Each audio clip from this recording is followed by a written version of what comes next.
You're watching TVP World's special coverage of the 61st Munich Security Conference on the rooftop of the Hotel Bayerischer Hof, and joining me now is Polish Foreign Minister Radosław Sikorski. Thank you for your time. Hello. Ukrainian President Volodymyr Zelensky says if not Brussels, then Moscow. Is he right? To some extent, it's certainly a civilizational struggle. We represent the world of rules, of peace, of prosperity, and Putin has gone back to the world of Genghis Khan. President Zelensky is also pushing for a European army. Would Poland be involved with that? I think we should be careful with this term because different people understand different things. If you understand by it the unification of national armies, it will not happen. But I have been an advocate for Europe, for the European Union, to develop its own defense capabilities. And we are actually in the process of forming a reinforced brigade. That's not enough to deter Putin, but it's enough to perhaps sort out some warlord in Libya. If the US wants us to step up in defense, it should have a national component, a NATO component, but I also believe a European EU component. EU subsidies for the defense industry to build up our capacity to produce, but also an EU force worthy of its name. Could an EU component involve Polish troops on the ground in Ukraine, perhaps after a ceasefire deal has been struck? This is not a consideration because Poland's duty to NATO is to protect the eastern flank, i.e. its own territory. President Zelensky has made some suggestion that Poland or the Baltics, that Russia is preparing to invade Poland or the Baltics, a NATO country. What do you make of that? Putin's aims are extraordinarily ambitious, way beyond the capacity of his country, which he's ruining. Ukraine, through its heroic resistance, has given us time to prepare to effectively deter Putin. Putin can't win with Ukraine. I don't think he can win with NATO, but it doesn't mean he won't try. Do you feel like NATO or the EU are taking the threats of Russia seriously enough when it comes to a potential NATO attack? Well, the seriousness grows with the diminishing physical proximity to Russia. So yes, we as neighbors of Russia, we are sufficiently scared of his cruelty, of his hypocrisy, of his brutality.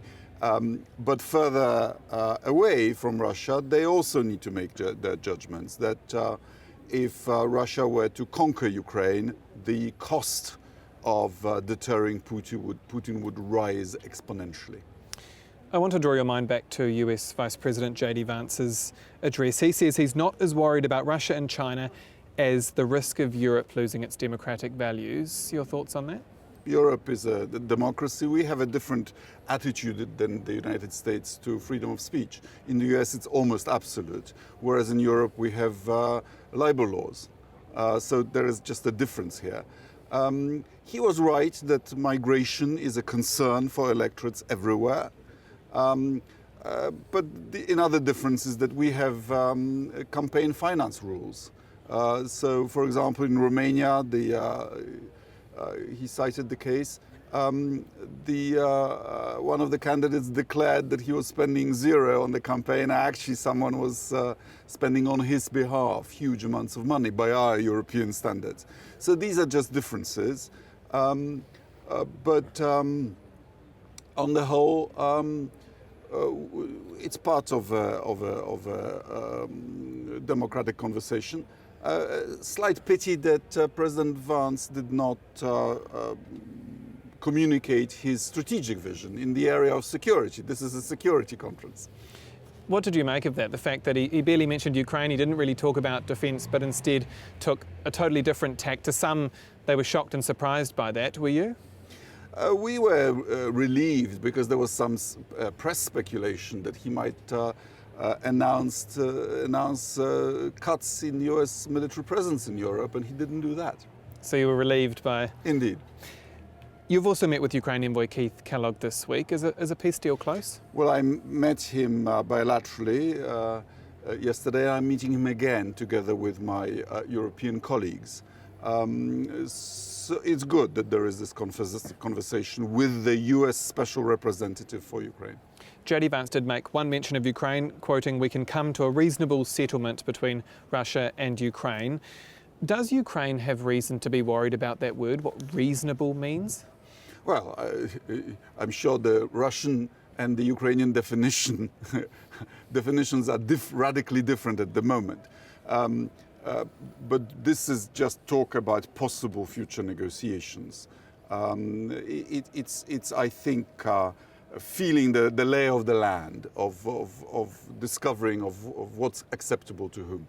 What sense did you get from Keith Kellogg about what the US plans in Ukraine?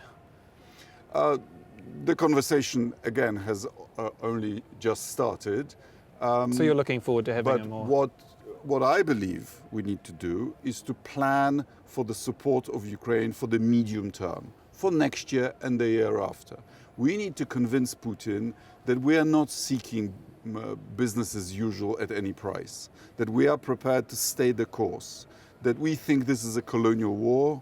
These colonial wars usually take up to a decade.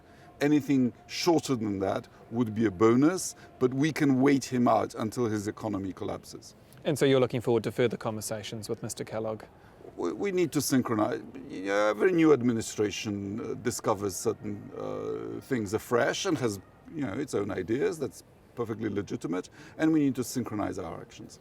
How does Donald Trump picking up the phone direct to Vladimir Putin, how does that change the equation, change the negotiation, especially before talking to Volodymyr Zelensky on the phone? We shall see. Donald Trump believes in personal diplomacy. Sometimes it works, sometimes it doesn't.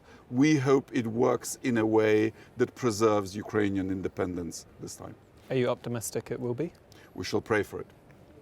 Russia used drones to attack Chernobyl this week. How dangerous is this, not just for Ukraine, but for Europe? Is this type of warfare playing with catastrophe? Well, these Russian drones fly all over the place. We've had news that Belarusians are shooting down rogue Russian drones that are in imminent danger of breaching NATO airspace. It's really irresponsible of the Russians to be fighting a war against a country that has nuclear power plants, because you cannot predict when these out-of-control drones, where they will go. And if this one struck Chernobyl, which it looks like it, you never know what might happen. The last time, in 1986, when Chernobyl blew up, all of Europe was affected, from Finland to Poland, Western Europe, and you never know when the wind will blow. So I've argued before, and this strengthens my argument, that for the sake of our own interest, we should strengthen Ukraine's anti-aircraft and anti-missile capacities. And on a domestic front, President Duda insists Fort Trump, a permanent US military base, will be built in Poland. Do you think that will happen? Well, I'd like to see evidence of President Duda's friendship with President Trump on behalf of Ukraine and on behalf of US presence in Europe. I'd like to see the evidence of that. For the last 2 months, I haven't yet. So I'm again urging President Duda to use his friendship on behalf of Polish interests. And lastly, JD Vance says there's a new sheriff in town. Is the new sheriff President Trump? Does he care about European security?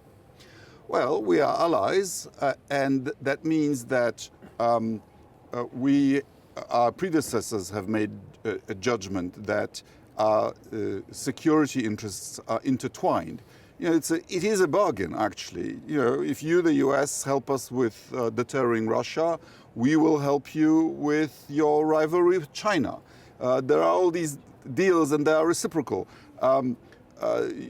We assume that the US will protect us from Russia. We sent a brigade to Iraq and to Afghanistan. There's a give and take. Polish Foreign Minister Radosław Sikorski, thank you again for your time. Pleasure. And that's all for this exclusive interview here on TVP World. I'm Aaron Dahmen. Goodbye for now.